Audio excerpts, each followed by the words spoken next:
Hey everybody, it's Seano McFarland. Welcome to the Seano Show. Our guest today is Damon West. He's a best-selling author. He's a motivational speaker. And I'm talking Alabama. I'm talking Clemson. I'm talking Georgia. I'm talking to you, baby. And he's going to join us today. He's also a junkie. He's a meth addict. He's an ex-con. He was sentenced to 65 years in prison. And he's going to tell us how he turned it around. Thanks for being with us today. I got to buy enough cocaine to get me to D.C. in a U-Haul, right? I fell in love with that drug. It's the most evil, most destructive, most addictive drug ever created by man. Smoked it one time, and there I am. I'm instantly hooked. Taking a stand and doing the right thing means you're going to stand alone. That's right. It's always okay to stand alone as long as you're standing on the right side of history.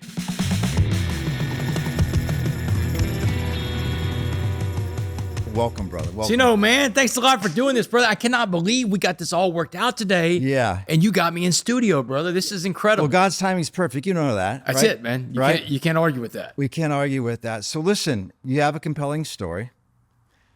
You and I know addiction's progressive. And I've done a lot of research on you.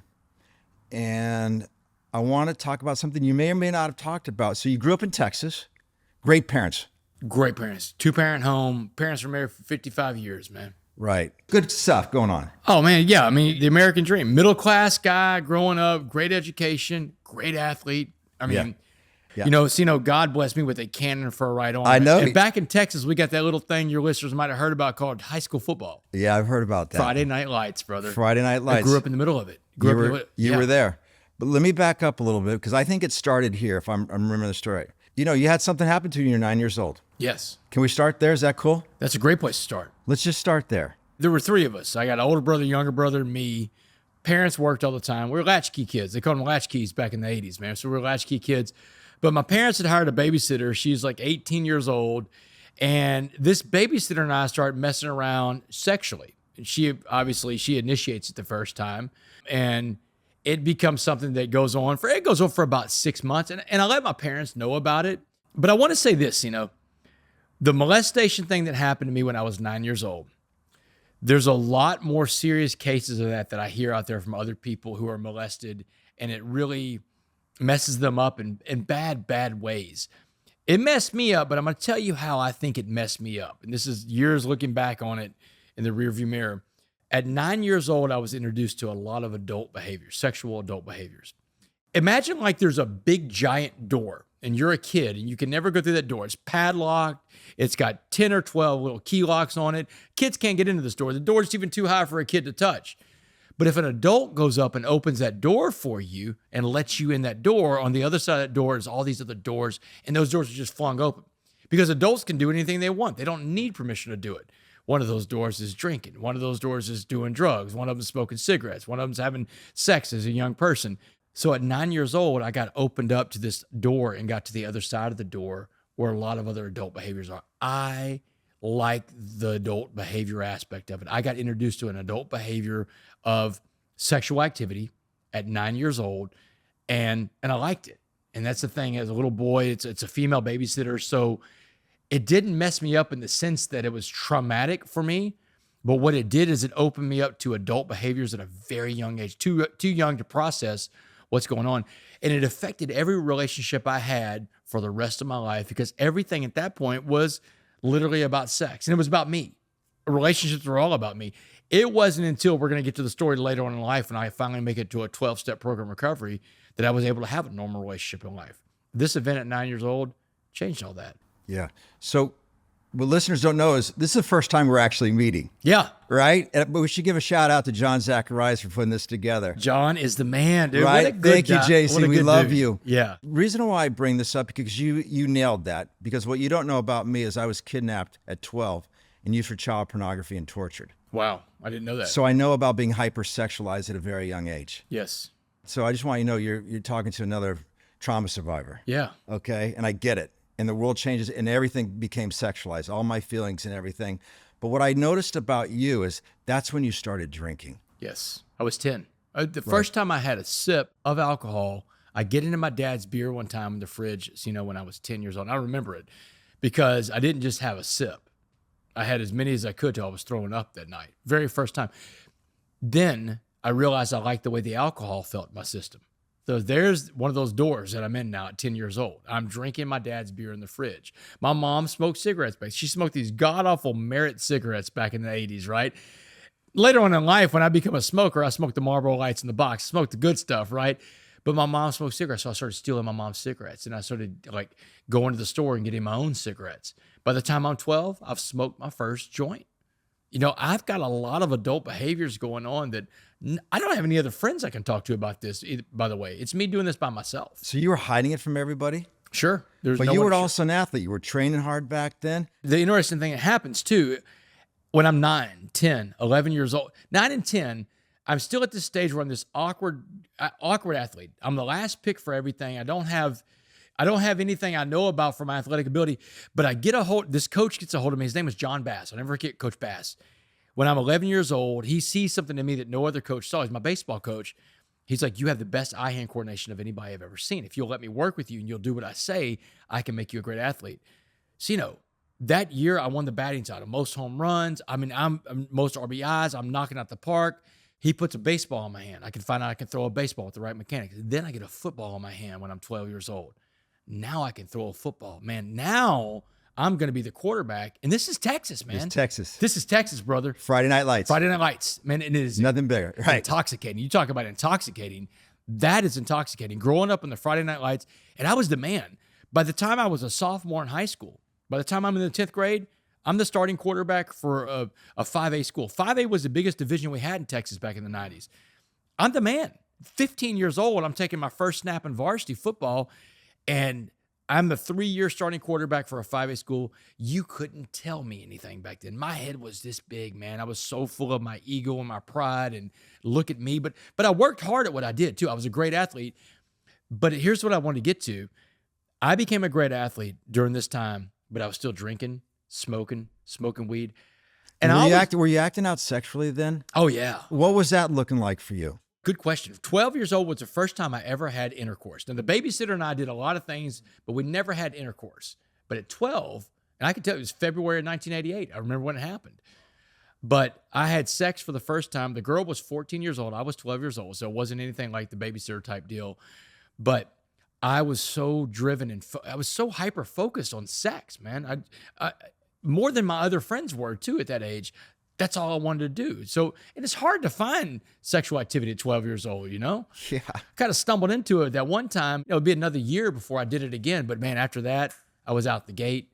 And once I got to high school, you know, there were ways to find girls and stuff like that. I mean, I was very sexually active at a very young age. So you're juggling that, you're playing ball, and you're starting to use more and more, right? More and more. Yeah. I mean, I look back on it now knowing about alcoholism. Like, I know that I was an alcoholic back then because I would think about drinking. That's how you know really that you got a problem. If you think about it, you obsess about it, because I've learned in the program recovery that we have a kind of a 3-part process. We have a thought that becomes an obsession, then it becomes something physical. Even back then on Mondays in school, I'm thinking about the weekend that I can't wait for. We'll play a game. After the game, I'm going to get drunk. Saturday night, we were on the border of Louisiana. Saturday night, we would all go to Louisiana because in Louisiana, you should have to have a passport to go to Louisiana. It's like another country, right? I mean, like, we're going 15 minutes across the border. If you could put bread on the counter, you could put beer on the counter in Louisiana. And so I would be fantasizing about drinking Friday night, drinking Saturday night, you know, sobering up on Sunday, getting ready for the week on Monday. I don't know what kind of an athlete I could have been like if I'd have had it all together and I wasn't in my addiction even back then. And none of the coaches, none of your parents, none of your buddies has said, hey, Big D, you got to slow it down, man. Oh, man, my head coach, yeah, he got on to me one time, but you're the starting quarterback, man. You're the guy, and they don't have another guy behind me that's even close to what I'm doing, right? They just want you to fucking win. Yeah, and that's it, man. Like, my head coach, I got in trouble in Louisiana one weekend, and the cops got called, a bunch of us went over there. We got in trouble. Coach Owens brings me into the meeting, you know, Monday morning, and he chews me out about, you know, making good choices, doing, you know, being a leader and not going out there and going drinking. And he says, you know, if I ever catch you doing it again, I'll call your dad. It wasn't I would kick you off the team. You're right. I'm going to call your dad, right? And I'm like, oh, man, my dad's just going to chew me out too. I mean, I'm the quarterback, man. And I'm the guy that's going to lead us to these wins and these victories. And man, you know how it is with sports. I mean, winning is everything. Sometimes it becomes too much, and it got in the way. It got in the way with my perception of what the reality was of a person in life. And it got in the way with the coaches being able to discipline me because I kind of knew I had the power back then. On that note, we're in a different world now. You work with a lot of athletes, from every level, high school, college. What should you tell a coach when their athletes are getting in trouble? What's your recommendation for them now? You got to meet them where they are. Yeah. You got to meet them where they are, man. We live in a different world now, Seano. I mean, it's just these phones they have in their pocket, they're like little bombs, If I would have had a phone in my pocket with pornography and everything else on it, man, I don't know that I could have focused on football and all that other stuff, right? I mean, I would have gone down the rabbit hole and that kind of stuff. But you got to meet them where they are. And I've had Kirby Smart at Georgia. He's allowed me to take players that have had disciplinary problems with marijuana, a felon drug test. He's allowed me to take them into recovery meetings in Athens and also bring them into Texas prisons so I can show them what the realities of their choices would look like. Oh, beautiful. I've got to do that with a couple of Georgia athletes. Yeah. One was a basketball player, one was a football player. So tell me about your senior season then, and then let's walk our way into your freshman year. So look, man, going into my junior year, I have the most incredible year. I got these two great receivers, man. Pierce P. Gross, Joey Mouton. These guys can fly. I light it up. I'm putting the numbers up. My dad was a sports writer for 50 years. Famous sports writer, too, in Texas. In fact, in 1971, he was the first sports writer in Southeast Texas to put black athletes on the front page of sports pages. 71, first time it ever happened. I mean, man, people would break my dad's windows out for that. They would slit his tires. They would send hate mail to my dad. Growing up, and I had good parents, man. I'm telling you, my parents, when I was a little boy growing up and I could comprehend reading, my dad got all the hate mail one day and set me down on the couch and made me read the hate mail. Every nasty negative word that people would say about my father and my mother, because my dad puts a black guy on the cover sports page. That's interesting. Why did he put that gentleman on the cover? Because he was the best athlete there was. He was the best running back in America, parade All-American. The publisher of the paper that was there was a new guy, and he ended up being my godfather later on in life when I was born. His name was Bill Maddox. So the publisher of the paper comes in to the sports office in Port Arthur, and he had just worked in Lyndon Johnson's administration. And he was there for the Civil Rights, the Civil Rights Act, Voting Rights Act. And in 1971, they were doing forced integration. Like all this stuff they were trying to do to get schools integrated in the South, it wasn't working. Now they're going to force integration in 71. So Bill Maddox goes into the sports office and says, hey, we're about to put this guy, Joe Washington Jr., on the cover of the sports page. He's the best running back in America, but they say a black athlete can't be on the cover of the sports page in Port Arthur, Texas. And the publisher, Bill Maddox, said the rule has changed. And the guy that was the sports editor at the time said, I refuse to do it. He said, well, you're fired. My dad's sitting at the desk next to him. He looks at my dad, Bob, what do you want to do? My dad's like, hey, I'm in. My dad's a 26-year-old young guy from Missouri. Man, he didn't grow up in the South, right? He came down to the South to go to school at Lamar University in Beaumont. Wow. And he told me stories about, man, I couldn't believe what I saw when I got here, man, how everything was segregated and stuff like that. And everybody's mindset was like that.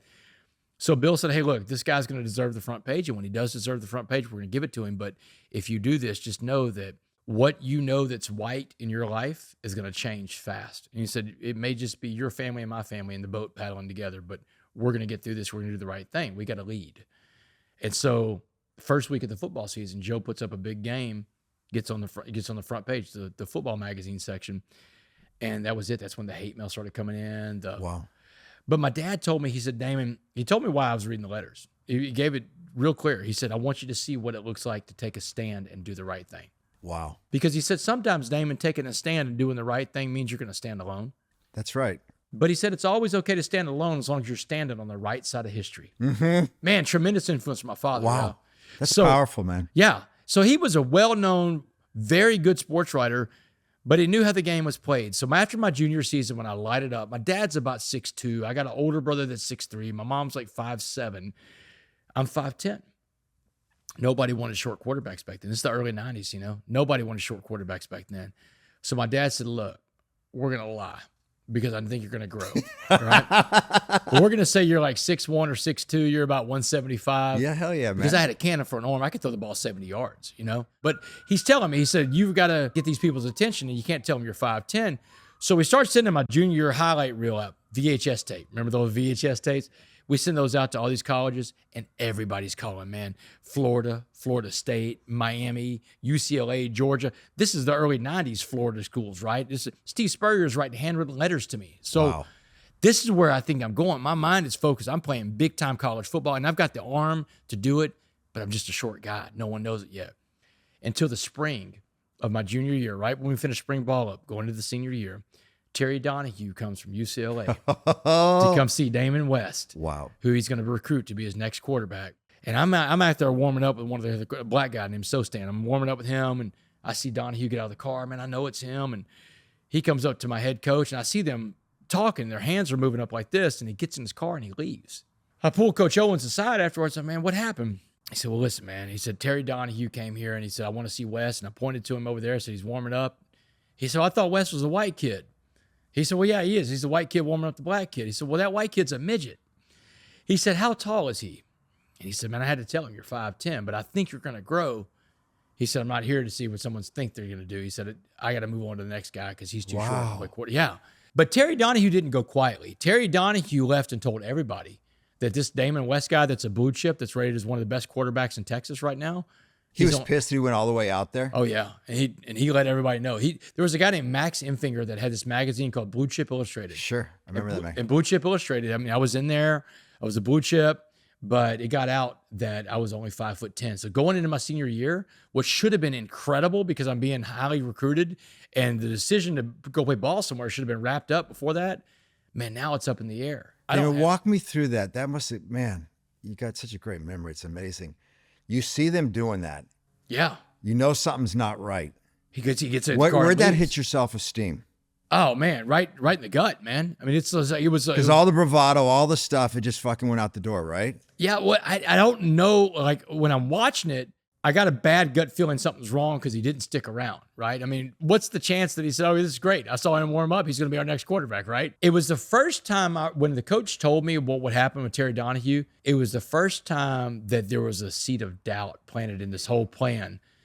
Man, I got up every morning at 5:30 or 6 o'clock in the morning to go run and lift weights, watch game film. I had a tire swing in the field across the street from my house. I had a bag of footballs. I was doing stuff no one else was doing because I wanted to play Division I college football so bad. I worked so hard at being a quarterback that whenever that happened, it was the first time there was a seed of doubt that this whole plan may not work, you know? And it was really the first vulnerable moment I've had in my whole time, like growing up. That was the first time I felt vulnerable. And did you tell anybody you were scared? No. I'm just checking. Yeah, right. No. You just kept it inside, right? No, I kept it inside. Yeah, no, I kept it inside. I mean, because, you know, my dad and I talked about it, but it was more like along the lines, cussing Terry Donahue. I can't believe he did that. You know, kind of like the addict behavior. We'll just blame somebody else. Blame. It was easier to blame Terry Donahue. And look, I don't blame Donahue for what he did. I would have handled it differently. But yeah, it was the first time I felt vulnerable. And then coming into my senior season, when the letters started drying up, the recruiting letters started drying up, the offers weren't there, felt very vulnerable. I ended up signing to play ball at the University of North Texas. It's a Division I team in Denton, Texas, the Mean Green Eagles. So I ended up signing a football scholarship to play ball at the University of North Texas, which was nowhere on my radar the year before. I wouldn't have answered a letter from the University of North Texas. I thought I was too good for that, right? Mm-hmm. But now this is where I'm going to go play Division I college football. And Seano, I got a chip on my shoulder, brother. I mean, and a chip on your shoulder can be a good thing to play with sometimes. I mean, especially if you're a quarterback, you need a little bit of an edge to play that position. But man, it was too big of a chip to carry around. Way too big of a chip. And it didn't take me long when I got to college to become the starting quarterback for the Division I team. My redshirt sophomore year, you know, I'm 20 years old. Second game of the season, I'm named the starter. We're playing Arizona State, Sun Devil Stadium. Yeah. Out of Tempe. Jake Plummer's the quarterback. Pat Tillman's on that team. That's a hell of a team. They were number 2 in the nation that year. That's right, they were. Yeah, they were great. They beat us 52-7. I threw a touchdown on them. Right in Tillman's face, man. Tillman was an incredible competitor. For all of y'all listening, Pat Tillman, just an interesting guy in the logs of history about a selfless human being. He played college football at Arizona State, goes on to play for the Arizona Cardinals in the NFL. Then whenever we go to war in Afghanistan after the terrorist attacks in 2001, he literally walks away from the NFL and goes and becomes an Army Ranger because he wants to fight for his country. And he believes that's what's right. And sadly enough, he's killed by friendly fire within the first 2 years of being in Afghanistan. But an incredible guy and one of the best competitors I've ever played against. He was vicious on the field, nice guy after the game, kind of thing. Jekyll and Hyde kind of deal. He was nuts on the field. But that first game against Arizona State, we lost 52-7. But man, now those dreams are coming true. I'm on the field. I'm the starting quarterback for a Division I team. The next week, which is September 21st, 1996, I'll never forget this date. It's a Saturday afternoon in College Station, Texas. We're playing Texas A&M. And man, what little boy growing up in Texas that plays football doesn't even want to play for the Aggies or against these guys, right? Brother. And man, there I am. I am lacing it up. And we get the ball first against the Aggies. And I'm driving my team down the field against the Aggies. Third play of the game, I go down, career-ending injury. Never played college football again. I get hurt. I separated my shoulder on Kyle Field that day. That was the last play I ever played in college football. Now I'm at the fork in the road in life, man. I've got knocked down. You know what a fork in the road looks like. Yes, I do. You get knocked down hard, you get back up, dust yourself off, but you got a choice to make. And my choice at that fork in the road is heavily influenced by the choices I've been making all my life. Very selfish. What's going to make me feel good at the time? I've got bad belief systems too, by the way. I mean, my belief systems from 10 and 12 years old said it's okay to drink a little beer. It's okay to smoke a little pot. What do these adults know anyway, right? Now I get up to this fork in the road in life and football is gone. My identity was gone too. Gone, brother. It's ripped away from me. My identity. I don't have a backup plan. And that's when I got into hardcore drugs. Now it's cocaine. I'm partying with pills. From the time the injury, a month in, 2 months in, or right away, you start hitting it? A week away. A week away? A week away, man. The next week after the A&M game, that's the game that I'm not playing. I was supposed to be the starter for, right? And now I'm out at a party drinking, and I do cocaine. I'm snorting. First time you did coke? Yeah. First time I did coke, I was 20 years old. Wow. So I did coke. Fell in love with cocaine. Oh, man, I fell in love with that drug. Then I would get into ecstasy, shrooms, stuff like that, pills, hydrocodone. I did a lot. I got another injury. I was starting to get my job back in the spring of 97. I came back. I rehabbed myself. I was coming back. I got in the rotation. And then in the summer of 1997, I severed my Achilles tendon. And that was really it. It was over, man. I couldn't come back from that. And once that Achilles was severed, there was so much pain involved, the hydrocodone got prescribed to me. The Vicodin ES, the kind of Vicodin you need 2 prescriptions for, man. But now I'm eating that stuff like candy. I'm drinking all the time. I'm snorting. I'm getting bloated. I mean, you see pictures of me from back then. I'm just this fat. And I've been an athlete all my life. So, I've been, chiseled body like a god. And now all that's gone. I don't even recognize myself in the mirror. You started to is it for the first time you started giving up on yourself? Yeah. First time you started giving I don't give a fuck? Oh, yeah. So bad that I had this self-pity thing going on. And we know where self-pity comes from and where it leads to, right? And I've got this self-pity thing going on. And I'm a miserable person to be around. I don't know who I am anymore. And I couldn't find anything else to pour myself into like I did football. Football was my life. It was my entire identity. In fact, I would venture to say that until I got into a 12-step program recovery and I started working on myself and becoming this coffee bean, which we'll talk about later. Yes, we will. That was the only time in life I ever focused on myself like I did with football. I started working out on myself when I got into prison, the same way I worked out on my position in football. Only now I'm working on myself to become a better human being, a better servant leader, a better person that can live out those 4 spiritual principles: the unselfish, the honest, the pure, the loving. But that was going to be a long way away, brother. Oh, yeah. I was nowhere near that. I was at the fork in the road. I took a lot of wrong turns, brother. And I was functional, though, as an addict. I mean, I graduated college. Now, I had a low GPA. I think I had like a 1.89 GPA to graduate. I got out of there on fumes with my bachelor's degree in 1999 from North Texas. I get a job next. I'm working in the United States Congress. How'd you go from that? I want to hear, how'd you land there? Man, I've always been fascinated with politics. And I thought I would be the governor of Texas one day. I thought that was going to be the path in life that I took. And I started like seeing what it would take to get a job in DC. My older brother used to work in Congress, so he gave me some people's numbers to talk to. I didn't have a job lined up, but I knew I needed to leave Dallas because at this point, I graduated in 99. It's just a fueled party of cocaine and GHB. Man, I'm partying my balls off at this point, man. It's dangerous in the year 2000 for me. So I know I need to leave. And I load up the U-Haul one day. I call my older brother in Austin. He's in a job he doesn't really like. I said, hey, man, you want to move to D.C.? I've got the money. I'll fund it. Come up there and move with me. You don't like being in Austin? So I go pick up my older brother. We moved to Washington, D.C. How'd you have money? A lawsuit on the apartment complex where I cut my Achilles in half. Good question. Very good question. Yeah. So when I cut my Achilles in half in 97, I was in the shower at my girlfriend's apartment, and the towel rack in the shower broke, and a piece of the porcelain from the towel rack sliced my Achilles in half when it hit the side of the tub. And so there was a lawsuit associated with that, and I had a settlement, and I think I had like $12,000 of the settlement, and I was spending that on blow. In fact, I'll tell you this, before I go and get the U-Haul and decide I'm going to go, I'm a coke addict, right? I got to buy enough cocaine to get me to DC in a U-Haul, right? So I get a quarter kilo of cocaine. I get a lot of cocaine, and there goes some of your money. Your stash is getting smaller, and I realized when I bought that quarter kilo, which I stuffed in a box of Tide and put it in the box. I mean, the back of the U-Haul is full of all my stuff in life, all the possessions in my life, and there's a box of Tide laundry detergent back there that's got a quarter kilo of cocaine in it, man. And that's like the thing I guard. You know how it is. We guard that. I know exactly where that is at all times. Every hotel I stop at, I crawl in the back, I get my box of Tide, I'm coming out. But when I bought that quarter kilo of cocaine, I knew I had to get out of there because the rest of that money was going to be gone if I stuck around. So I got in the U-Haul, I drove down to Austin, picked up my brother's stuff. He said, I'll meet you there in a couple of weeks. Let me tie some things up down here in Austin. And I drove to Washington, D.C. on a cocaine and GHB bender, driving down the road. Took a couple more days than it should have to get there. It's crazy when I look back and I now see, man, I just can't believe I made it in one piece to DC.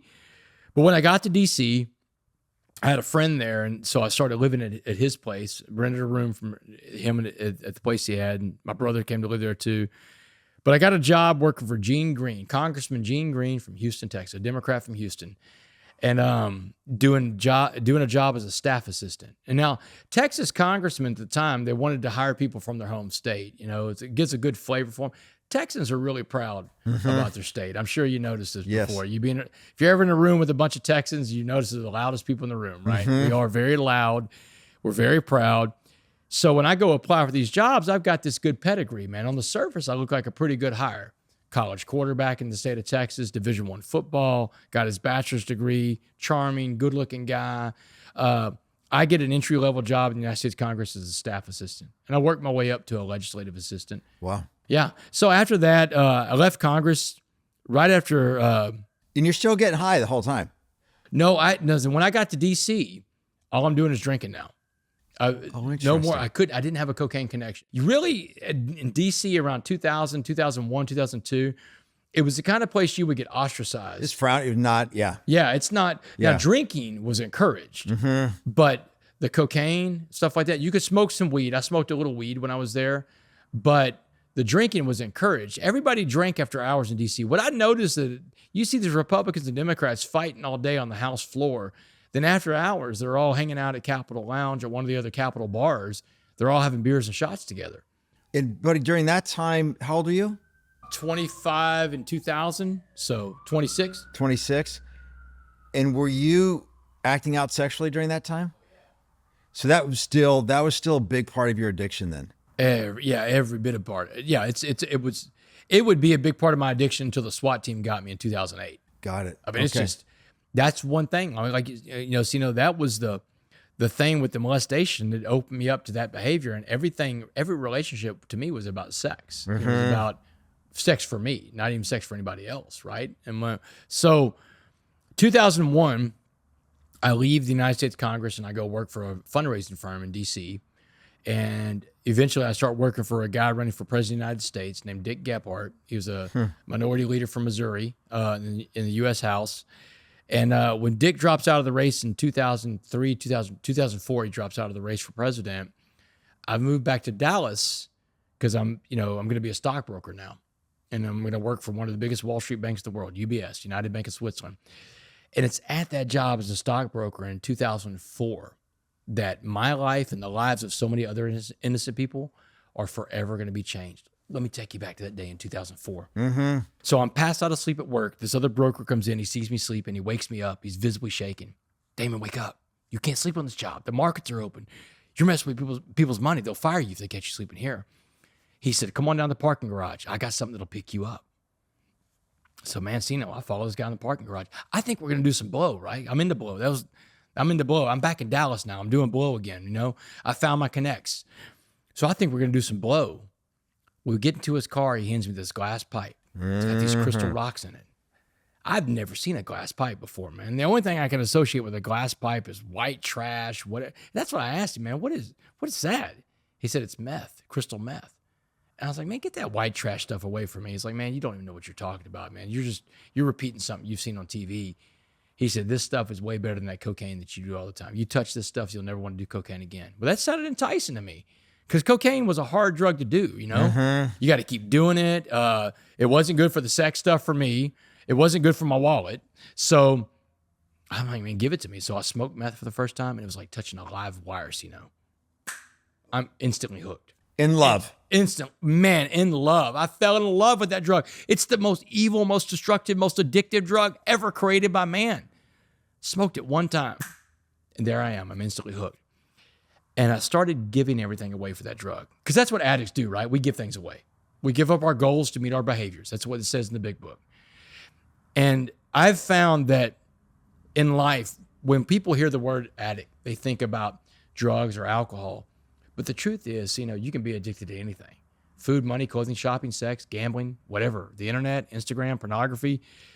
Addicts give up their goals to meet their behaviors. Mm-hmm. Driven people, focused people, successful people, non-addicted people, they give up bad behaviors to meet their goals.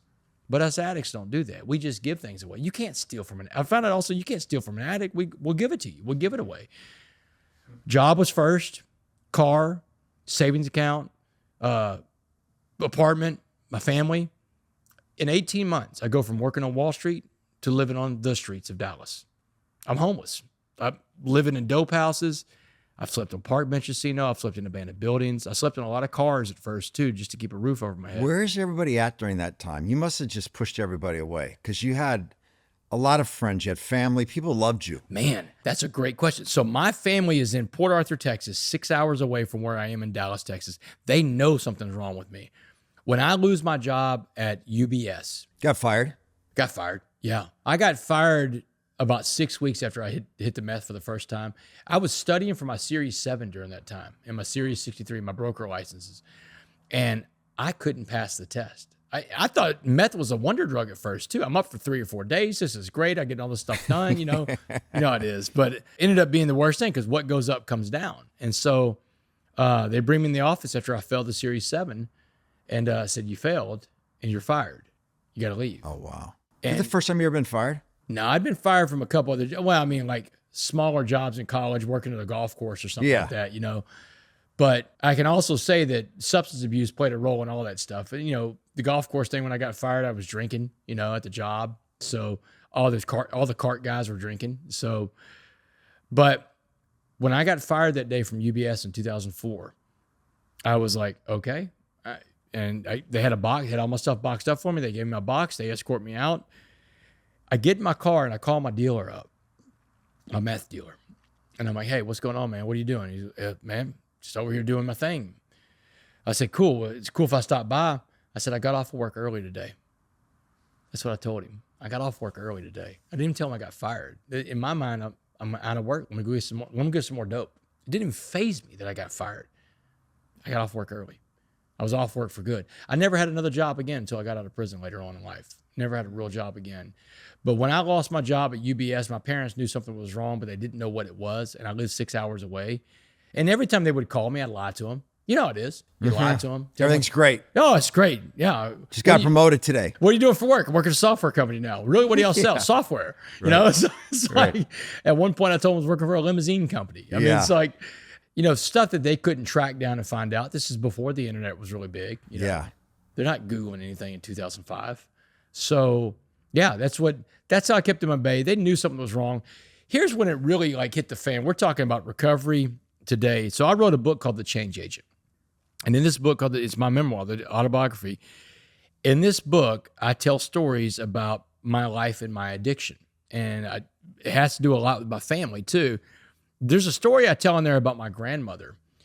And it's a very graphic story because in 2005, Hurricane Rita destroyed my parents' house. One of those hurricanes that hits. So my grandmother, my dad's mother, who's like 88 years old, lives with my parents at the time. Their house was destroyed. My dad gets in the car with his 88-year-old mother, drives her to Dallas, and this is hurricane evacuation, so it takes 30 hours to do what should be a 5-hour drive. Shows up in Dallas. He said, hey, I need you to take care of your grandma. We don't have a house anymore. We're going to sort this out. We don't have a place for her. Can she stay with you? At this point in my life, Seano, I mean, and he gave me a call and told me he was coming, so it's not like I didn't know, but I had to get everything cleaned up. I've lost so much control of my life at this point. I've got cartel guys that live in my apartment and cut up their dope because I'm so indebted to them and the meth that I'm smoking. I don't have a job, right? This is in November of 2005. I've been out of work for almost 18 months at this point. Wow. And so the cartel guys have come over to my apartment. I live in Uptown Dallas. Uptown's one of the nicest parts of Dallas. They're loving operating out of my place, and they're giving me free dope. Free dope. So I'm telling my grandma's coming, and to their credit, the cartel guys, they understand. A lot of Hispanic families understand the dynamic of family. They got multi-generational homes. They understood your grandma's coming here. We're going to be respectful. They put their guns away. They clean up all the, I mean, they're all packing. And so when my dad drops my grandmother off, these cartel guys, everybody's gone, just my roommate and I, he's on meth too. It's all, the apartment's all cleaned up, looks good. He looks around, he's like, all right, this is great. You're going to take care of your grandma. Here's her credit card. So anything you need for her, just put it on the credit card and we'll take care of the bills at home. So, man, for the next 6 weeks, my grandmother lives in my bedroom. I moved out. I lived on the couch. She lives in my bedroom. I don't know how to take care of her. I bring her 3 meals a day inside of her room. It's like a prison cell basically for her. I don't bathe her. She's not bathing herself. I realize this, you can't ignore the smell. And I keep telling her she needs to take a bath. I call my mom. My mom's like, you got to bathe her. I don't do it. So, I can't even take care of myself at this point. I completely neglected my 88-year-old grandmother for 6 weeks. I fed her, but that credit card, the cartel guys got that credit card, took their family shopping, took them to, I think what really blew it open, my parents understood something was wrong.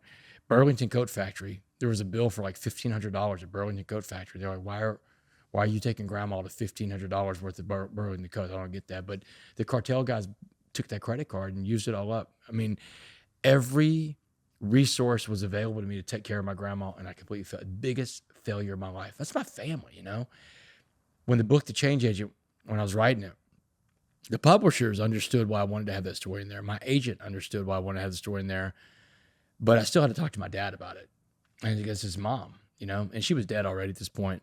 But I went to my dad to say, hey, listen, I want to put the story about grandma in there. He's like, well, tell me why you want to do it. He said, and I told him, I said, I want people to fully understand how bad the disease of addiction is, that a human being will neglect their blood, their family, to the extent that I neglected my grandmother. I want them to see how bad it got, and I want them to see what I put everybody through. And I said, if I don't have that picture in there, I don't think they really understand. Do you know, Seano, that people will get in touch with me all the time about that book, and they'll tell me that scene right there made me understand why my brother, my sister, beautiful, man, whoever it was in my family did what they did. And I finally forgave them because I saw in your book what the addicts do.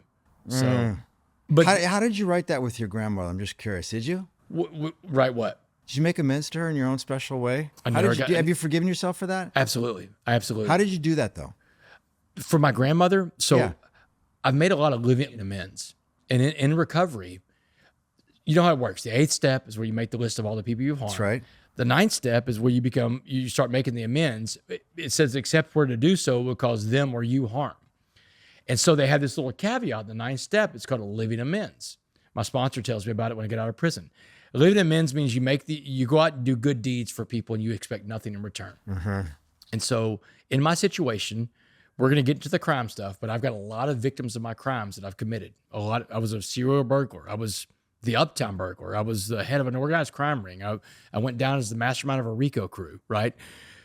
I've got a lot of victims out there, but I cannot apologize to my victims. In the state of Texas, it is a felony to apologize to the victim of your crimes. They'll send you back to prison, Seano.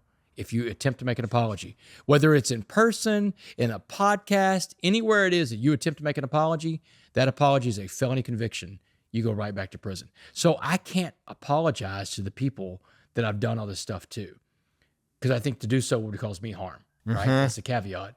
So in place of that, my sponsor is like, you just got to go make living amends, and you may be doing this the rest of your life. And so we put my grandmother in the living amends list because she died in 2008 when I was in Dallas County Jail. So I couldn't give it to her. Yeah. There's a big difference between an amends and an apology. Oh, yeah. I'm sorry is the addict's anthem. An amends is I fucked up. Yeah. There's no but. There's no the reason why I fucked up. And you're not a great guy for paying somebody back the money that you stole from them. Yeah. Yeah, and that's right. I always like to remind people of that because, addicts are so fucking selfish. They want to put on Facebook that they made amends to everybody. It's not the right way to do it. No. Okay? And for our love addict brothers, because, we do a lot of love addiction, make sure the amends is clean and that you're not fishing. Yeah. You got to close it with a period at the end. Yeah, There's no commas. I'm sorry for stalking you and doing all that, but what are you doing Friday night? Yeah. That's awesome. You get that, right, brother? Yeah, I got totally get so it. Let's just be clean. Anyways, that's a beautiful story, man, and I get it. But so I want to say something else about amends because if this can help anybody, and it's what my sponsor told me, the purpose of the amends, the main purpose, the primary purpose, is for the person you've harmed. It's to help free them from what you've done to them. You're just a secondary reason to free yourself. Right? You want to free yourself from that too, because you don't want to build the resentment against you so much that you put in again. So the amends is good for everybody. But here's what he told me about an amends. He said, every time you make an amends, just realize that no one has to accept your amends. That's right. There's no requirement. That's right. That's not even part of it.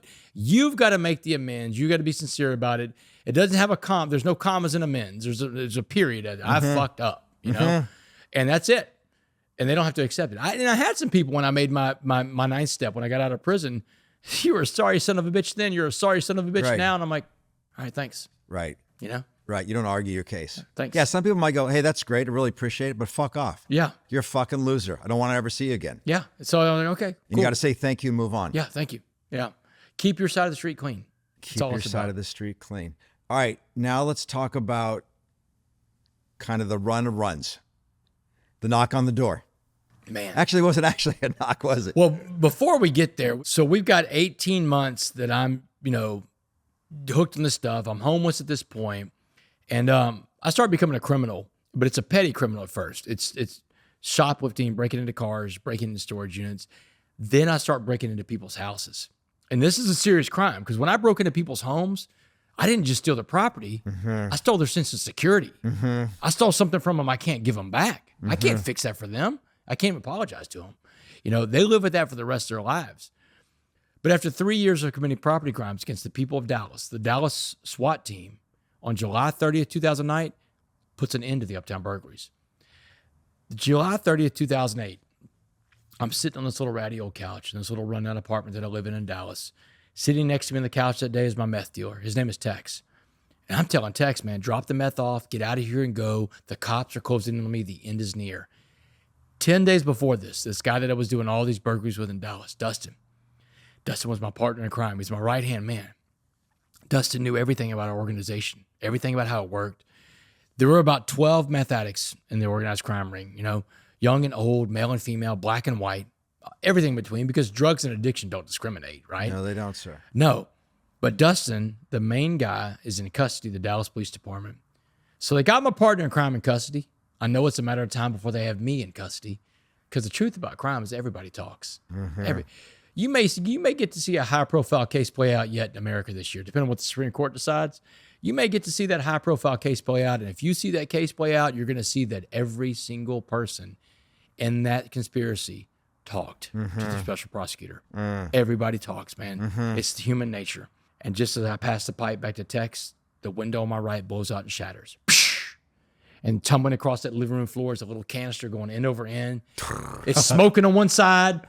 Seano, I know what's going on, man. I've seen this movie, brother, and I'm trying to get out of there as fast as I can, but it's too late. Boom. The flashbang grenade blows up in my face. Bright white light, loud noise, blows me back on the couch. And when I came to, when I can see and hear again, There's a cop standing over me in full SWAT riot gear. His boot is on my chest. The barrel of an assault rifle is digging in my eye socket. His fingers over that trigger, and he's screaming at the top of his lungs, "Don't move, don't move." And I look up at this barrel, and I'm like, man, don't worry, right? So one of these SWAT team guys comes in the living room, and he screams out loud, "We got him. We got the Uptown Burglar." That's a name I'll live with for the rest of my life. You know, I do want to say something else about that event. I look back on that event, the SWAT team raid, through a different lens now. You know, one of the things when I go around speaking, I talk about finding the opportunity in adversity. I believe that in every situation of adversity, there's an opportunity there somewhere. You know, you can find some opportunity in any adversity. You just got to dig for it sometimes. A lot of times you got to dig for it. I look back at July 30th, 2008. That's not just the day I was arrested. That was the day I was rescued. I got pulled out of a situation in life I couldn't get myself out of, you know? The angels in my story don't have wings. My angels had assault rifles and shields and helmets. My angels came through the windows. They busted my door off the hinges to pull me out of that world that I was in. Dallas SWAT saved my life that day. And I'm saying this for a very clear reason, that a SWAT team raid is rare. Most people will never experience that. But you'll experience the SWAT teams of life in one way or another. There are divorce. There are bankruptcy. There are failed marriage. There are someone dying. There your kid getting hurt. Your pet dying. These are the SWAT teams of life that are coming for us, but we have to be able to look for what the opportunity is in the adversity when the SWAT team comes. But that didn't happen overnight. These were my angels. That took me years. It wasn't like, hey, I'm getting taken away and these are my angels. That's through the lens of history, man. Yeah. Walk me through that, man, because I've been in that fucking van. I know what that's like, okay? And you're still fucking high. You can't get high. Oh, that's all I care about when I get to Dallas County Jail. They booked me in. The bond is, first of all, set at $250,000. Criminals are stupid, you know. We're stupid people when we're criminals. I'm in Dallas County Jail. My dope is all out there somewhere in the streets, right? I want to get out of jail and get high. And first of all, I don't want to be in jail, period. I'm on the phone. I know they're listening to calls. They tell you before every call they're listening to them. I'm calling everybody from the dope world that owes me money, man. Hey, you owe me money from this job. Bring it up here, man. Get me out of here. I got to raise $25,000. I'm like Jerry Lewis holding a telethon over here in the county jail with this phone that they're recording. And every single person I'm calling, guess what the cops are doing? They're going to pick them up. Picking them up one by one. Fuck. I'm leading them. The biggest witness against me at my trial was me. Yeah. That testified against me. I didn't take the stand either. Right. I testified those tapes. Just crazy meth junkie shit. Just crazy out meth of your junkie, fucking mind. Out of my mind. I'm calling everybody up in the dope world, and I get hit one night in Dallas County Jail. And I'm asking people that are coming in on intake, these cartel guys that I know from the streets that are coming in, hey man, you got any dope? Can you get any dope in here? Guys are trying to get me dope in Dallas County Jail. It doesn't work. I couldn't get any. But in one night, within the first month I'm in there, in one night, I get hit with like 15 indictments. Oh, wow. My bond was $250,000 for that organized crime charge. I get hit with like 15 more indictments. Each one has a bond attached to it. In 24 hours, my bond goes from $250,000 to $1.4 million. Wow. I had the biggest bond in Dallas County. There's 9,000 people in Dallas County jail, so you know? It's one of the biggest jails in America. No one else, not murderers, not child molesters, not rapists, had a bond that high. And my crimes are property crimes, you know? No one was ever home during these burglaries. I made sure of that. No one got hurt. No weapons were used. No one was physically harmed. These are property crimes around drugs. But I've been burglarizing one of the nicest places in Dallas for the last 2 to 3 years. I've made the cops look bad.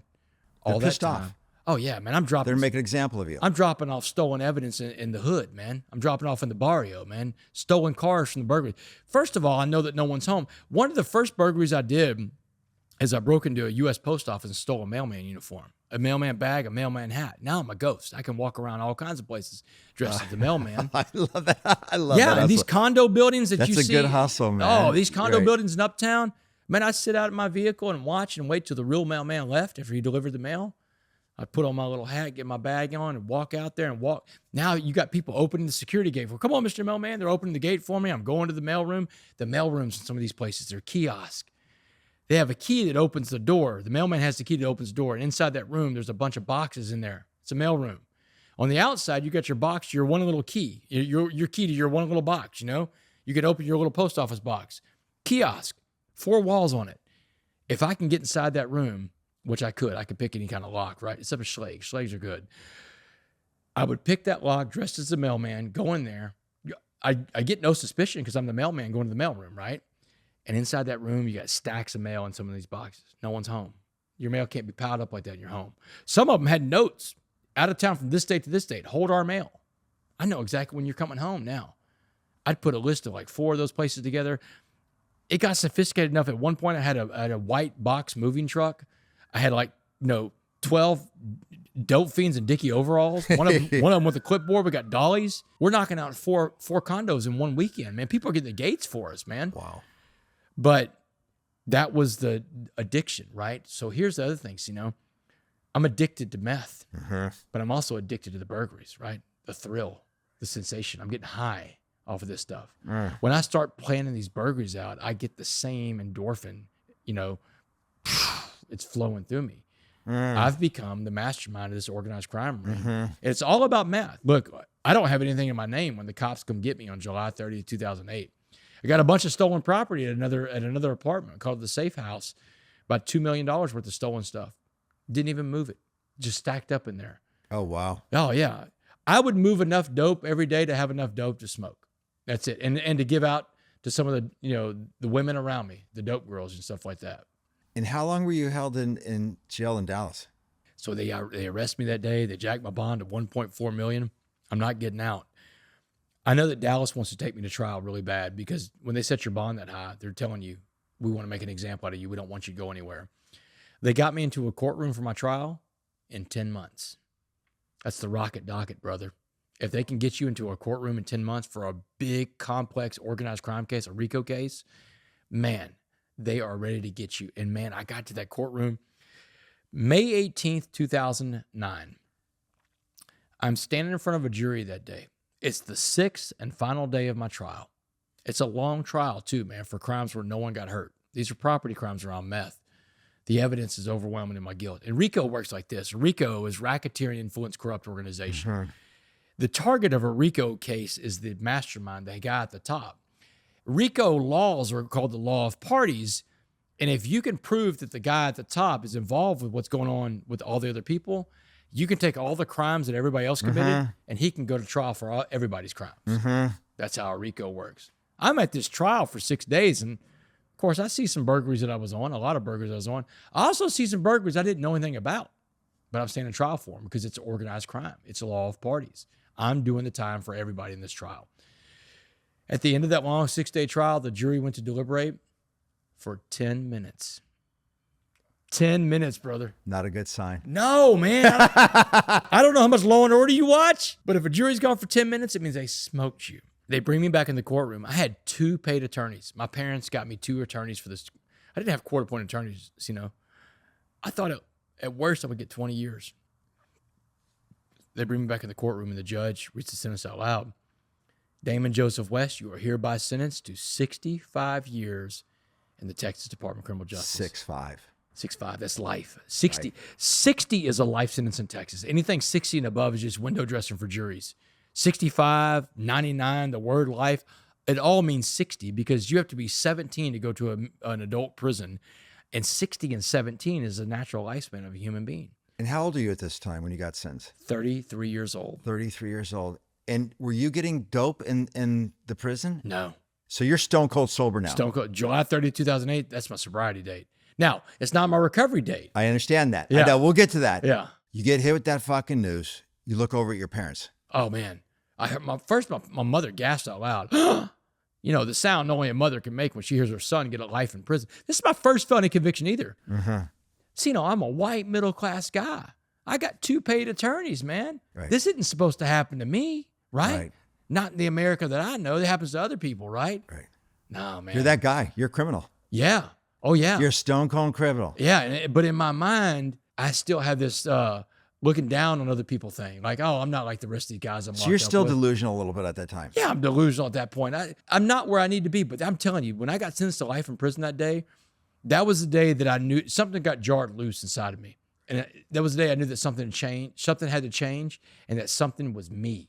Right. But I did not know how I would make that change. I didn't know how to do it. I call that the rock bottom moment. The thing, man, that, I can just see it in you. The thing that was interesting about you, even though you're doing these crazy things and robbing people, you still had a little bit of your rightness that was given from your parents, and you wouldn't rob people when they were at home. Yeah, man, I knew what I was doing was wrong. So, I knew it, man. I'm an addict though. I want it when I want it, but I didn't want to hurt anybody. I didn't want to have that on me, and I didn't want to do it to them. I didn't want to walk into someone's place when they're there and one of us gets hurt or maybe one of us gets killed or both of us do. So I went through great pains to make sure no one was, not pains, that's not the right term, but I made sure that no one was ever home. You look for, you're above the first floor of a condo building, you see restaurant flyers stuck in someone's door or newspaper stacked up or boxes of mail. No one's home. They don't have a back door. The back door goes to a balcony that's 20, 30 feet in the air, right? So that's some of the ways we found that people weren't home. We had reverse peephole viewers that would change the lens up on a door, and you look in and make sure no one's home. You knock on the door a couple of times, see if you see any movement. You don't know when they're coming home on that, but the mailroom stuff was easy, man. I mean, that was the stuff that no one's going to be home for a little while. Walk me through this then. Boom. So you're going away, brother. 65 years. A judge. Bye, Mom. Sentence us out loud. Bye, Dad. They're on you fast, just like the movies, man. They're handcuffing me. They're getting me out of the courtroom. I lock eyes with my mom on the way out. I'm like, Mom, I'm sorry. They whisked me out of there. They put me in this little side room. It's got a bulletproof glass. They told me to wait. A few minutes later, my mom and my dad are escorted in the other side of the glass. They're giving my parents one last visit with me before I go to prison. So my mom does all the talking. And she's like, baby, debts in life demand to be paid. And you just got hit with one hell of a bill from the state of Texas, but you did the things they said you did. So you have to go and pay that debt to society. She said, that's the Texas debt you owe. You owe Texas that debt. But you owe your father and I debt too, because we gave you all the opportunities, love, and support to be anything in life. And that's how you repaid us. So here's the debt you're going to pay to us. When you go to prison, you will not get in one of these white hate groups, one of these Aryan Brotherhood type of gangs, because you're scared because you're the minority in there. It's not going to work. You're never raised to be a racist. You're not going to start that now. She said, you will not get any tattoos while you're inside that prison. So she says, no gangs, no tattoos. You come back as the man that we raised or don't come back at all.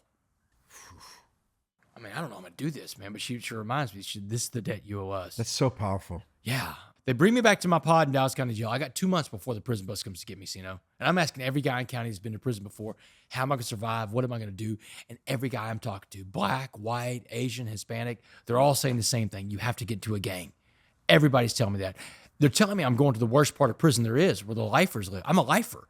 They separate lifers out from everybody else. Lifers live with other lifers. Most dangerous part of prison, because the most hopeless part of prison, right? There was this one guy, though, that was so different. This older black man named Muhammad. Muhammad's a career criminal, man. He's been in and out of prison his entire life, but he's the most positive guy I've ever met in my life. He had a smile on his face everywhere he went. And every day he'd come up and check on me. So one morning he comes up, he's got a cup of coffee in his hands and a smile on his face. He said, West, I've been watching how you're dealing with these knuckleheads, these dummies, talk about you got to get to a gang. He said, don't listen to these fools. Let me tell you what prison's really going to be like. So he told me, the first thing you need to understand about prison is all about race. Race runs the whole institution. This is a black man telling me this. He said the inmates want it to be about race. When you walk in the door, the white gangs get the first dibs on you. The Aryan Brotherhood, the Aryan Circle, the White Knights, the Woods, he names all the white gangs. You fight them all. You survive that, now you're fighting the black gangs, the Crips, the Bloods, the Gangster Disciples. You survive that, you'll earn the right to walk alone. He said the strongest man in prison always walks alone. He told me the truth about fighting, Seano. He said you don't have to win all your fights, but you do have to fight all your fights. Some days you win, some days you lose. He saw that I was losing me there at that point. He said, Wes, let me break it down for you a different way. He said, I want you to imagine prison as a pot of boiling water. He said, anything we put in this pot of boiling water will be changed by the heat and the pressure inside this pot. I'm going to put 3 things in this pot of boiling water and watch how they change. A carrot, an egg, and a coffee bean. So here's where I first heard the story of the coffee bean. It's the summer of 2009 in Dallas County Jail. He's laying it down. Yeah, man, he's laying it down. So he walks me through it. The carrot goes in hard to the boiling water, but becomes soft by the boiling water. The egg goes in with that soft liquid inside, but the water turns that soft liquid inside hard. Your heart becomes hard when you're the hard-boiled egg, right? But he said the coffee bean in the same pot of boiling water changes the pot of boiling water into a pot of coffee. He said it's the only thing that changes the water because the coffee bean is the change agent. He said smallest of the 3 things. Small like you. You can do this. He said if you want to come back as someone your parents recognize, You got to be like that coffee bean. In fact, the last words he ever said to me, he's bonding out of Dallas County Jail. I'm getting ready to be picked up by the prison bus to go serve a life sentence. 4 words from me on the way out the door. He said, West, be a coffee bean. That stuck with you. That hit you. And it hit me. It hit me because now I could understand that. I got 3 choices, and the choice is mine. It put the power back inside me, right? Now I've got a little power over this thing. An addict. We have this idea of power. We think we control all these other things. We don't. We really only control a few things, but it reminded me that those things were within my power. If I could keep the power inside me, I wouldn't survive prison. I could thrive inside that prison. And I know this for a fact that it works because I took the coffee bean message to the biggest pot of boiling water there is, a level 5 supermax prison in the state of Texas. Man, I walk in that first day. Within 20 minutes, I was in a fight with the guy at the Aryan Brotherhood. Beats me from one side of the day room to the other. But I showed up and I fought and I lost. That's what fighting looked like for me for the first 2 months. I probably got in 3 dozen fights the first 2 months, and I lost 75% of those fights. Mm-hmm. But I won all the fights because I showed up to the fight. Because he told me, don't worry about the wins and losses. Just show up and fight. So 2 months of constant fighting. The violence was finally over. The threat to my physical safety was gone. At 2 months into prison, I was finally accepted in there, and I didn't have to fight anymore. And now I had to start working on myself. I had to start trying to become that coffee bean. And it was hard. So, you know, I was becoming... Did you want to get high in prison? No. The wind was knocked out of me. I'm going to tell you something about that, too. When you get to prison, so all the guys in prison had cell phones back then, smuggled in cell phones by the guards, right? When you walk in that first day, if you're a white guy, they tell you, go over there. There's a white guy with the phone. They Google you. They Google you, see what you're in there for. Oh, you know, we got a burglar here, or if you're a sex offender, we got Chomo over here, you know, whatever it is. They Google you, read your name out loud. Everybody knows what your crime is because they put you through Google. That's technology in 2010 when I reported to the Styles Unit. And so the second day I'm in prison, this guy comes and bangs on my cell door. I'm in my cell, man. And I thought he was coming to fight me. He comes to the door. He goes, Wes, I got what you want, man. And he shows me a bunch of crystal meth in his hand. I'm like, man, I look at this meth. I'm like, man, I'm good, man. I'm done with that stuff. He goes, man, come on, man. I read all the articles about you. I know this is what you want. This is your drug of choice. It has terminology and everything, right? I said, man, I'm good, man. I don't need it. He said, I'll be back. The minute you get in there, they know what your drug is. They're coming at you with it, man. And you weren't tempted at all. It was gone from you. But you had not been to meetings. You didn't have some, right? No, but that story's coming, brother. I know it is, buddy. That but story's why, coming. though? Why all of a sudden? Why? What happened, though? Something had to happen, though. Yeah, I told you. Were you scared? Getting sentenced to life in prison knocked something loose inside me, right? And now I'm serving this life sentence. I've got a lot of fear about this life. I don't know if I'm ever going to go home again. I know I'm up for parole in about 7 years, but I don't think I can make that first parole. At this point in prison, it's not even something I want to mess with in life. I'm trying to survive. I'm on survival mode, and I want to get better. So I start working on myself. You know, I start going before I go to the meetings. So I'm working on myself, becoming a coffee bean. I start getting back into shape. Reading a lot. Read my Bible. Boy, I could quote you scripture and verse back then, man. I knew all that book front and back. 2011, I'm in prison, man. I've got a cellmate, guy from Louisiana. And he's a big-time cocaine dealer in prison, man. This guy gets high on his own shit every night, man. Every night he's snorting rails. We had the cleanest cell in the prison, but I promise you, he cleaned it up with a toothbrush every night, man. He's you do not want to do a bunch of blow in a 10 by 12, brother. There's just nowhere to go. But one night, it's in 2011. I'm laying in my bunk. I'm reading my Bible, and he's bouncing around doing blow, tweaking out. And I look over and I see this little tray that he has the cocaine on. And so, you know, I thought to myself, man, I used to love doing cocaine. I might do a little bit of cocaine tonight. And I'm like, man, what is wrong with you, Damon? You destroyed your family. You got all these victims. You destroyed your life. You're serving life in prison. Mm-hmm. And now you're thinking about doing this idiot's cocaine. Mm-hmm. And I'm reading my Bible. My Bible's laying on my chest while I'm looking at the cocaine. I realize I'm going to need something more than that Bible. That Bible's not going to do it for me. Mm-hmm. I'm about to lose it all. So I put in a permission slip. It's called an I-60 in Texas prison. I-60 is a permission slip to go take a class. I drop in my slip to go to AA because I heard these guys talking about their AA meeting. I get my slip, tells me the night before. It's like a hall pass. It's called a lay-in. My lay-in says, report to the chapel for AA and NA at 7:30 a.m. Now, you know how us addicts think, man. We got these crazy thoughts like, all right, man, I know that 80% of the people in prison as substance abuse issues, right? There's 3,000 people in this prison. That's 2,400 people that are about to be at this meeting tomorrow. This AA meeting is going to be packed. We'll probably need to have it in our rec yard. It'll be like a Rolling Stones concert by the time we get there, right? They'll need to bring guards. They're going to bust guards in from another unit. I'm fantasizing with all how big this meeting's going to be. Man, I went to the Chapel of Hope that next morning to my first AA and NA meeting. There were 50 guys of the 2,400 that needed to be there. Yeah. 50 showed up for a meeting to get the answers to life and about why they think the way they do. And I knew I was in the right room. I finally found the right room. You felt like you're home? I was home. Me too. I was home, That's man. Beautiful. I was home.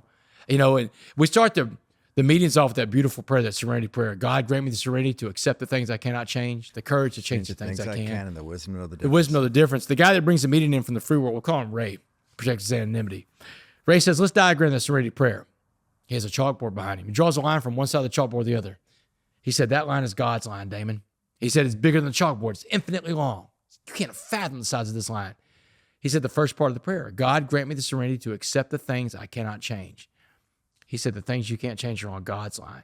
And every time you try to touch them on God's line, you hurt yourself and you hurt other people because you're not God and God doesn't need your help doing his job.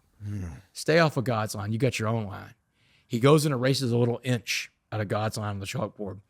He holds his fingers up an inch apart for the entire room to see. He said, if God's line's infinitely long, there's your line. You got 1 inch. I love that. He said that little 1 inch line was called humility. He said, because when we are humble, we are now the right size to help other people. He says the second part of the prayer, the courage to change the things I can. He said the things you can change are on your little 1 inch humble line. And there's 4 things God gives you every day to work on. And these are the 4 things you control in your life. What you think, what you say, what you feel, and what you do. Boom. What you think, what you say, what you feel, what you do. He said if it's not one of those 4 things, you have zero control over it. He said the biggest problem for us addicts is we don't know that last line of the prayer, is the wisdom to know the difference between that big line and that little bitty line. I can't tell you how many times a day in this life right now, in 2024, when we're recording this, that I come up to a decision and I say, that's not on my line. I walk away. It's not on my line. So that's one of the first things I learned in the program recovery. I learned that the first step of the 12 steps had 2 parts to it, that you admitted you were powerless and that your life had become unmanageable. I can't tell you how many guys I would come in there after these meetings. I'm on fire after a meeting on Wednesday morning. I'm talking to these guys that I know they're addicts. They're doing drugs and drinking in the pod. Man, come to this meeting with me, man. And I'm telling them about the steps. And the guy's like, oh, man, I admit it, man. I'm powerless over it, but my life's not unmanageable. Dude, you're wearing a white prison uniform, man. Someone's going to tell you when to eat, when to shit, when you go to the store, when you do anything. That's the height of unmanageability. You have turned over your life for someone else to manage because you're an inmate in a prison. But we can't see that when we're in our addiction. We can't see that. And so I started working this program of recovery, and it really gave me the tools I needed to live life, not just the understanding of the addiction, which I got that from it too. We came across these 4 spiritual principles, unselfish, honest, pure, and loving. Unselfish, honest, pure, and loving. I can plug every decision I want to make in life into that matrix, And if the things I want to do in life are not unselfish, honest, pure, and loving, then they're on the other side of the spectrum over there. Selfish, self-seeking, self-want, self-desire, self-delusion. When you believe your own crap, right? That's where you live in your addiction on the other side of the board. Your mom and your dad, I know, visited you 150 times in prison. 150 times. That's a good mom. Work. Yeah. God bless her. I'm building my mom a house right now, man. Are you? My dad died last year, stage 4 colon cancer, but he got to see me turn it all around. No regrets there. But he asked me to take care of my mom, and I would anyway. So I'm building her a house on my property right now, and it's so good to be able to do that. Because now we take care of our family, don't we? Now I'm taking care. Yeah. That's right, man. All right, that's what we can do in our that's what we sobriety. do now. Yeah. Now, but to answer your question, I got into recovery in July of 2011. Okay. I started living in recovery.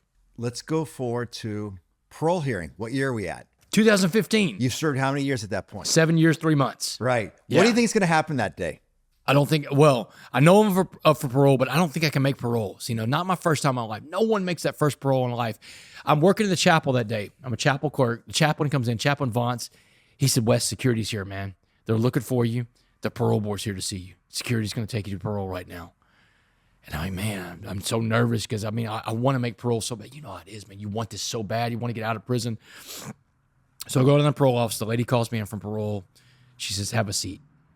She's got my criminal file in front of her. It's about this thick. And for everybody listening, I'm holding my fingers up about 1.5 inches apart.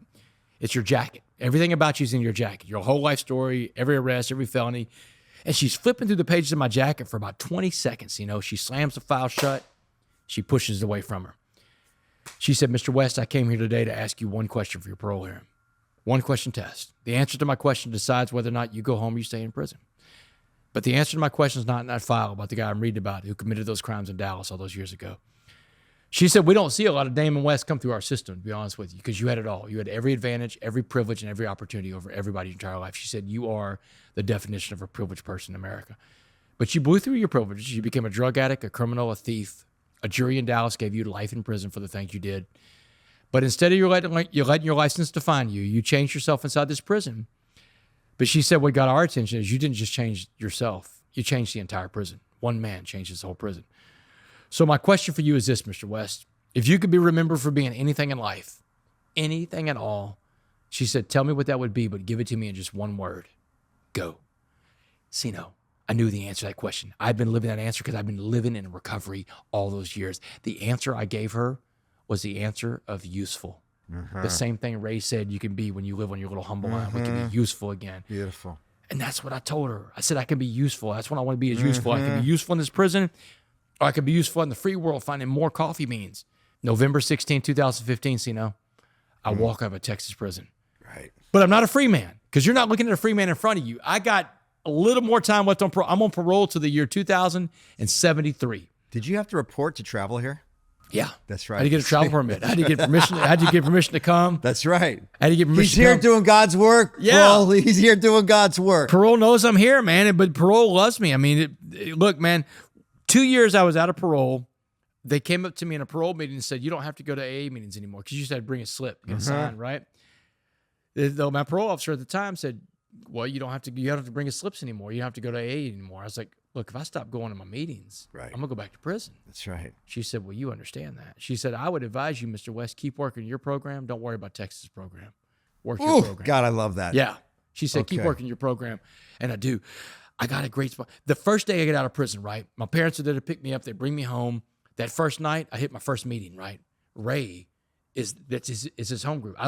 I go to prison right in the town where I'm going to live, right? The prison's right there in Beaumont, Texas. That's where the Styles unit is. I would tell Ray whenever he'd bring the meeting to the Styles unit all the time, hey, Ray, when I get out of prison, I'm going to find your home group. Your home group's going to be my home group. You're going to be my sponsor one day. And Ray would kind of laugh it off, man. He brings a AA meeting to a maximum security prison. He gets lied to more than the police get lied to, right? Yeah. But that first day, November 16, 2015, I walk out of prison. It's a Monday. I hit my first meeting at Ray's home group, the Keep It Simple group. And I walk in the door, and Ray's like, man, you made it, Damon. I was like, yeah, man. And I need that sponsor, Ray. I don't want to go back. He said, I'll be your sponsor under a couple of conditions. One is that you'll go to any lengths to stay sober. Another one is if you ever have a thought of drinking or doing drugs, you call me first.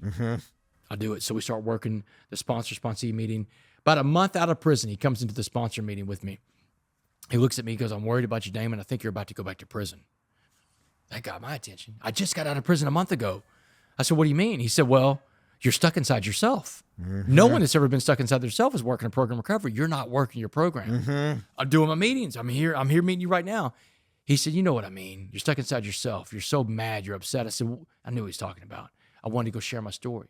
No one will let me in at first, I'm an ex-con. No school's going to let me in. And that's what I told him. I said, no one wants me. I'm an ex-con. What am I supposed to do? He said, no, you're really in trouble now. Self-pity's kicking in. He said, you're really in trouble, Damon. He said, you need to find a service work project. That's the only way you're going to stay sober and you're going to stay out of prison. He said, go to an old folks. He's an old guy. He's not PC. He said, go to an old folks home. Go to the front desk. Ask them for a list of people who'd never get visitors. They're going to give you a list a mile long. He said, they don't care about your felon. You're not the kind of felon they're worried about. Go spend your weekend this weekend visiting with people that never get visitors. Come back on Monday and tell me about your life. He said, you'd promise you go to any lengths to stay sober. Right on. So I did it, man. I went and spent a weekend, and I visited with people that weekend that hadn't had a visitor in 10 years. Wow. 10 years, brother. It makes me tear up talking about it just because, hell, I know what it's like to live in an institution, brother. I know These people lived in a different kind of prison. I just spent Saturday and Sunday just listening to people, just talk because no one's there to listen to them. And that was the service work project I did for months before any of the speaking stuff started, before I became one of the most in-demand speakers in America. I spent my weekends in nursing homes, visiting old people whose families are forgotten. Right on, buddy. 13 months out of prison, the other stipulation he said to be my sponsor happens. I'm at a Christmas party with my friend and his wife. 13 months out, December 2016. My friend's wife is drinking this glass of wine. Seano, that glass of wine smells good, brother. I can smell the grapes in this thing. I can tell you probably where they were crushed, right? I'm like, I'm going to have a glass of wine. Hell yeah. And the minute the thought comes in, I'm like, whoa, wait a second. And I remember what Ray said. If you ever have a thought, call me. So I told my friend and his wife, I got to go. I get to my car. I don't even start my car. I'm shaking a little bit. I call Ray up. Hey, Ray, something terrible just happened. I told him I was at a party. What happened? He laughed at me. I said, what are you laughing at, man? I almost took a drink of wine. He said, you're an alcoholic and an addict, Damon. You're going to have these thoughts the rest of your life. He said, your brain has a thing called euphoric recall. Euphoric recall when we want to remember the good stuff in life. He said, did you ever have some good times when you're out there drinking and doing drugs? He said, I sure did. I said, yeah, I had some good times. He said, yeah, but you had more bad times. But your brain, you're far enough from prison now, you're forgetting about the bad times. And that's when he told me about, we have a 3-part thought process. We have a thought that it will become an obsession. If we leave it in there long enough to become an obsession, it'll become something physical we'll put in. He said, so you use your first tool in the program recovery, which is to call somebody. Congratulations. He said, the second tool we're going to use tonight is called playing the tape out all the way to the end. So he said, I want you to imagine you're back at that party and you're having that glass of wine. He said, you drinking the wine? All right, I'm drinking the wine. He said, good. Now that you're drinking wine, what'd you drink in the world? What was your drink? I was like, bourbon. I was a bourbon guy. He said, well, good. Drink your bourbon. Why are you drinking wine if you like bourbon? Drink bourbon. All right, I'm drinking bourbon. He said, let's do some drugs now. What drugs did you do when you were drinking bourbon? I was like, cocaine, because cocaine and bourbon, go together really well. Yes, they do, sir. And he said, yes, they do. That's what he said to me, too. He said, yes, they do. He said, but Damon, I remember your story. Your story wasn't about cocaine. What was that drug that did you in? What was your drug of choice? And he snapped his fingers. And I said, meth. He said, boom, that's right. You were a meth head. He said, so what I want you to do now is I want you to smoke some of that meth that you like so much, because that's what the wine, the bourbon, and the cocaine is really telling you. You want to smoke meth tonight at that Christmas party, Damon. You're not trying to drink a glass of wine. You want the good stuff. You want meth. So smoke your meth. You smoking it? Yeah. All right, I'm smoking it. He said, good. He said, how's parole going for you? I was like, damn, I didn't even think about parole. He said, what addicts don't think about that in their addiction? We don't think about our kids, our families, our jobs, or we give our things away. That's when he told me we give up our goals to meet our behaviors. He said, what did parole tell you would happen if you violated your parole? I got to go back to prison and finish my life sentence. That's what they told me. You go back the rest of your life. You don't get a third chance. You got your second chance. You're done. He said, so where are you now? I said, I'm on that prison bus, man. I'm chained up to another human being. That's how they transport. They chain you up to another human. I said, I destroyed my family's life. I destroyed my life again. I'm going back for the rest of my life. He goes, yeah, you have, man. Yeah, you are. He said, I remember those bus rides, man. They're long. He said, you're going to be starving by the time you get to prison. He said, I want you to imagine yourself getting into prison, go into your cell, put your mattress down, put your bags down, hurry down to the chow hall, get that last meal of the day. He said, what was the worst meal they ever served in prison? I mean, without hesitation, I could tell him pork noodle casserole. Oh, fuck. I don't even know what's in this stuff, man. I mean, there was a pig ear. Nobody does. I found a pig ear one time in mine, a hairy pig ear with a yellow tag in it, man. So he said, go to the chow hall, get you a big bowl of pork noodle casserole, sit down at that metal table, and wash that food down with that glass of wine you're about to have tonight. Because that's where that glass of wine is going to take you. Boom. Back to the chow hall eating pork noodle casserole. Right on. He's like, you got it? I said, yeah, I got it. He said, good. He said, go to the party. Go back to the party, have a good time with your friends. Anytime you have a thought, you need me, call me. And he hung up on me. That's the program at work, man. Make the call. Make the call. Make the call. But you got to put in the work. You got to be willing to put in the work. We got 4 minutes, brother. Oh, man, we flew through this. Let's just go through it. You went back to school. Let's just talk about the great things you've done, including meeting this gal, being a dad. Let's just go. Just list them. List all the great shit you're doing. So, man, I go back to school. I get a master's degree in criminal justice. Fuck yeah, you do. I become a professor at the University of Houston. Yes, you do. I teach a class called Prisons in America. Get down, motherfucker. The only professor on earth to teach a prisons class who lived in prison. I became a husband and a stepfather. Got married in 2019 to a woman named Kendall Romero. My little stepdaughter's named Clara. I started a foundation called the Be a Coffee Bean Foundation. And I've got a bunch of money raised. We raise money for kids kids who have incarcerated parents. We provide extracurricular scholarships for them because children who have incarcerated parents are more likely to go to prison. The parole board, the same parole board that owns me through 2073, they reached out to me and asked me to create a curriculum for the Texas prison system to teach men and women how to think like me that are in prison. I've got a class I graduate every 4 months called the Change Agent Prison Curriculum. Yes. And maybe one of the coolest things is that I found Muhammad. He was dead. He died of an opiate overdose in 2017 in Dallas, Texas. The man who told me the story of the coffee bean. So I went to find his family, great family. And every year I put $10,000 into a trust for a scholarship. It's called, his real name is James Lynn Baker II. It's called the James Lynn Baker II Be a Coffee Bean Scholarship. And every year the family picks the winner. One little boy or one little girl in South Dallas gets a better chance at life through an education because these two guys met up in Dallas County Jail in 2009. So I got this incredible life. I've gone on to become a speaker. My story has took off. The Coffee Bean became a best-selling book in 2019, right before the world became a pot of boiling water in 2020. The entire world was looking for the message to get them through it. They show up with the Coffee Bean. And my life took off in this vertical incline. I've become an entrepreneur. I've become a family man. But I stay sober every day. I still go to 2 or 3 meetings a week. So, I got 2 apps on my phone that'll tell me where the meetings are in every city I'm in, punch in the code. Everything I put in front of my recovery, I'll lose. I know this. Anything I put in front of my recovery, I lose. So my recovery comes first. My wife knows that. My stepdaughter knows that. I had to leave the other night. I was at home for a couple of days, but had to go to a meeting at 7 o'clock because I got to get my meeting in. My stepdaughter knows I got to get my meeting in. So everybody in my family knows that, and they're supportive of that. But I'm telling you this, man. It's a one day at a time type deal. One day, every day I get up and I have this prayer that I've been praying since I got into recovery in 2011. I say, God, put in front of me what you need me to do today for you, and let me recognize that when I see it because I don't want to miss whatever that is. Boom. Amen, brother. Thank you. Where can people find you, man? DamonWest.org, DAMON, Okay. WST .org, at Damon West 7 on Instagram and Twitter. If you want me to speak, find me on my website, DamonWest.org. Books are available anywhere books are sold. Thank you, brother. God bless you. Thank you for making time. Brother, thanks for making. How good is this, right? This is great, man. It's This is good awesome. stuff. All Yes, right. Thank you, buddy. Bye-bye. Thank you. The Seano Show is a production of iHeart Podcasts, hosted by me, Seano McFarland, produced by Pod People and 28th Ave. Our lead producer is Keith Kornelek. Our executive producer is Lindsay Hoffman. Marketing lead is Ashley Weaver. Thank you so much for listening. We'll see you next week.